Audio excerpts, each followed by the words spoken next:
سال کا آغاز تشدد کی بدترین لہر سے ہوا۔ شہر کے چوٹی کے ہوٹل پر جنوری کے حملے میں درجنوں افراد مارے گئے، جن میں 14 غیر ملکی شامل تھے۔ چند ہی دن بعد ایک مصروف شاہراہ پر طالبان نے بارود سے بھری ایمبولینس سے حملہ کیا، جس سے کم از کم 95 افراد ہلاک ہوئے۔ کابل شہر میں ہونے والے ان حملوں سے اس بات کا اندازہ ہوا کہ پچھلے سال کے 10,000 سے کم امریکی فوجیوں کی تعداد 14,000 تک بڑھانے سے فائدہ نہیں ہوا۔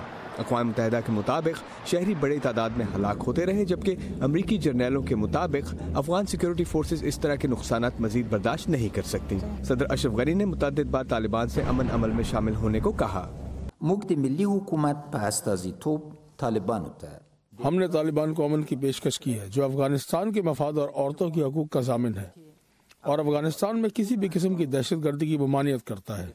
لیکن عسکریت پسندوں نے ان اعلانات پر کان نہ دھرے۔ وہ ملک پر قابض طاقت سے براہ راست بات چیت کرنا چاہتے تھے، یعنی امریکیوں سے باضابطہ گفتگو کرنا چاہتے تھے۔ 17 سالہ جنگ میں پہلا وقفہ جون میں آیا، جب صدر اشرف غنی نے 8 دن کے لیے غیر مشروط جنگ بندی کی پیشکش کی۔ طالبان نے 3 دن کی جنگ بندی قبول کی اور عید الفطر کا تہوار بھی انہی دنوں منایا گیا۔ اس موقع پر عسکریت پسند افغان شہریوں کے ساتھ گھل مل گئے، سیلفیاں بناتے رہے، جس سے افغان امن کی خواہشات نے زور پکڑا۔ ہمارے قائدین نے 3 دن کے لیے جنگ بندی کا اعلان کیا ہے۔ ہم تمام مسائل کے حل کے لیے مستقل جنگ بندی چاہتے ہیں۔ اور پھر گرمیوں کے موسم میں ایک بڑی تبدیلی اس وقت سامنے آئی جب امریکہ نے اپنی طویل مدتی پالیسی میں تبدیلی کی۔ سینئر امریکی عہدیدار ایلس ویلز نے طالبان سے بالمشافہ ملاقات کی، اور پھر صدر ٹرمپ نے زلمے خلیلزاد کو تمام فریقین سے گفتگو کے لیے نامزد کیا۔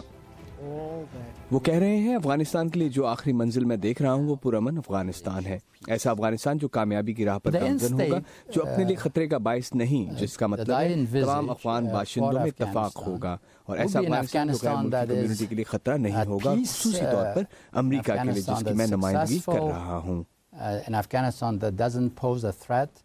اب تک زلمے خلیلزاد نے علاقے کے 3 دورے کیے ہیں۔ طالبان نے ان اقدامات کو سراہا ہے، لیکن اس کے باوجود پرتشدد واقعات میں کمی نہیں آئی۔